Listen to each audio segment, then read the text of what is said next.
सबसे बड़ा भक्त कौन? एक बार देव ऋषि नारद के मन में यह अभिमान पैदा हो गया कि वे ही भगवान विष्णु के सबसे बड़े भक्त हैं। वे सोचने लगे, मैं रात दिन भगवान विष्णु का गुणगान करता हूँ, फिर भी इस संसार में मुझसे बड़ा भक्त और कौन हो सकता है। किंतु पता नहीं श्री हरि मुझे ऐसा समझते हैं या नहीं। यह विचार कर नारद भगवान विष्णु के पास क्षीर सागर में पहुंचे और उन्हें प्रणाम किया। विष्णु जी बोले, आओ नारद, कहो कैसे आने हुआ। नारद बोले, भगवान मैं आपसे एक बात पूछने आया हूँ। भगवान विष्णु बोले, मैं तुम्हारे मन की बात जानता हूँ नारद, फिर भी तुम्हारे मुंह से सुनना चाहता हूँ। नारद ने कहा, हे देव, मैं जीवन भर आपका गुणगान करता हूँ, पल पल हर क्षण मुझे बस आपका ही ध्यान रहता है। आप मुझे यह बताइए कि क्या मुझसे भी बड़ा आपका कोई अन्य भक्त है संसार में। भगवान विष्णु समझ तो पहले ही गए थे कि नारद को अपनी भक्ति पर अभिमान पैदा हो गया है, किंतु अपने मन की बात छुपा कर वे बोले, नारद, इस प्रश्न के लिए तो तुम्हें मेरे साथ मृत्यु लोक चलना पड़ेगा। नारद बोले, ठीक है भगवान, मैं मृत्यु लोक चलने के लिए तैयार हूँ। भगवान विष्णु नारद को लेकर मृत्यु लोक चल पड़े और नीचे धरती पर पहुंचकर दोनों ने किसान का भेष धारण किया और एक गांव के किनारे बनी एक झोपड़ी की ओर चल पड़े। विष्णु बोले, नारद, मेरा एक बहुत बड़ा भक्त यहाँ इस कुटिया में रहता है। आश्चर्य है, क्या मुझसे बढ़कर भी किसी की भक्ति हो सकती है। नारद के मुख से निकला, क्या वह भी मेरी तरह आपका ध्यान लगाए रहता है।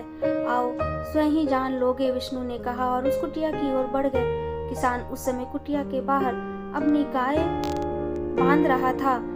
उसके मुख से हरि हरि गोविंद का स्वर निकल रहा था। किसान भेषधारी विष्णु ने उसके निकट जाकर नारायण नारायण कहा तो किसान ने विनीत स्वर में पूछा, आप कहाँ से आए हैं भद्र? मेरे लिए कोई सेवा हो तो निसंकोच मुझे बताएं। किसान भेषधारी भगवान विष्णु ने कहा, हम नगर जा रहे हैं, पर अंधेरा गिरने लगा। वन में जंगली पशुओं का डर है, इसलिए रात भर आश्रय चाहते हैं। किसान ने प्रसन्न भाव से कहा, मेरी कुटिया में आपका स्वागत है भद्र, और जो रूखा सूखा घर में है आपके लिए हाजिर है। भगवान मुझे आप लोगों की सेवा करने का अवसर दिया है। बड़ी कृपा हुई उनकी। बाहर दलान में एक खटिया पर दोनों को बिठाकर किसान अंदर गया और अपनी पत्नी से कहा, देवी, दो अतिथि आए हैं। किसान की पत्नी उस समय अपने बच्चों को भोजन परोस रही थी। धीरे से आटे का बर्तन दिखाती हुई बोली, घर में इतना सा ही आटा है और ये बच्चे और भोजन मांग रहे हैं। किसान बोला, कोई बात नहीं, हम अतिथियों को भरपेट भोजन कराएंगे। तुम बच्चों को आज कांजी बनाकर पिला देना। नारद भगवान विष्णु ने उन दोनों की सारी वार्तालाप सुनी, फिर भी परीक्षा के लिए भोजन की थाली पर बैठ गए। जब दोनों पेट भर भोजन कर चुके तो नारद सोचने लगे, यह सीधा साधा गृहस्थ भगवान का सबसे बड़ा भक्त कैसे हो सकता है। उधर श्री हरि ने किसान से और भोजन लाने की फरमाइश कर दी। बोले, मेरा पेट अभी भरा नहीं, क्या और भोजन मिलेगा। किसान रसोई घर में गया और जाकर पत्नी से पूछा, कुछ और भोजन बचा है क्या। पत्नी बोली, बच्चों के लिए कांजी बनाई है, बस वही शेष है। विष्णु और नारद वह भी पी गए। किसान और उसके परिवार को भूखे ही सोना पड़ा। भूखे बच्चे माँ का आंचल थाम कह उठे, माँ नींद नहीं आ रही है, मुझे जोर की भूख लगी है। पिताजी ने उन दोनों अतिथियों को कांजी क्यों पिला दी।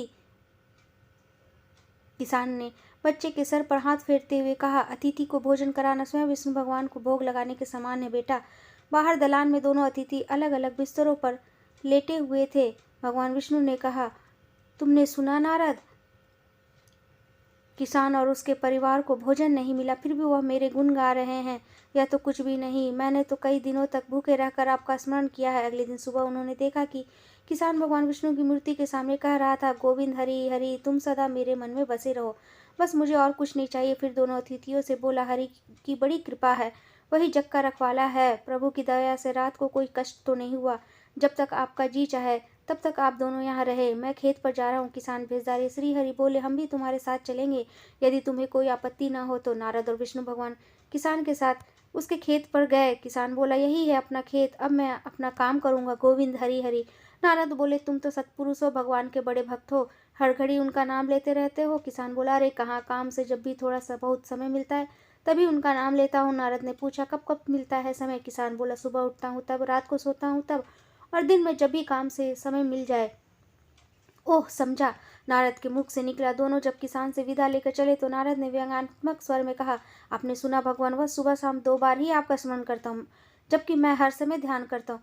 फिर भी आप उसे महान भक्त बताते हैं। नारद की बात सुनकर श्रीहरि चुप रहे, किंतु मन ही मन उन्होंने कहा, कारण भी जान जाओगे। नारद विष्णु ने एक कलश को तेल से लबालब भरकर नारद को दे दिया और बोले, नारद इसे अपने सिर पर रखकर बिना हाथ लगाए सामने वाली पहाड़ी तक ले चलो। ध्यान रहे इस कलश में रखे तेल की एक बूंद भी जमीन पर गिरने न पाए। नारद बोले, यह कार्य सहज तो नहीं है। यह कहकर नारद ने एक कलश सिर पर रख लिया और पहाड़ी की ओर चल दिए। नारद पहाड़ी तक गए और लौट आए। विष्णु बोले, लौट आए नारद, ठीक है, अब यह बताओ कि इतनी दूर जाने और आने में तुमने कितनी बार मेरा स्मरण किया। नारद बोले, एक बार भी नहीं, भगवान करता भी कैसे, मेरा सारा ध्यान तो तेल और कलश की तरफ लगा हुआ था। श्री बोले, तब तुम ही सोचो, वह किसान दिन भर कठिन परिश्रम करता है, फिर भी 2-4 बार मेरा स्मरण जरूर करता है। विष्णु की बात सुनकर नारद के अंतर चक्षु खुल गए। वह श्रीहरि के चरणों में गिरकर बोले, मान गए प्रभु, जो संसार के झंझटों में रहकर भी आपका स्मरण करते हैं वही सबसे बड़े भक्त हैं। दोस्तों, अगर कहानी पसंद आए तो इसे लाइक और सब्सक्राइब जरूर करें।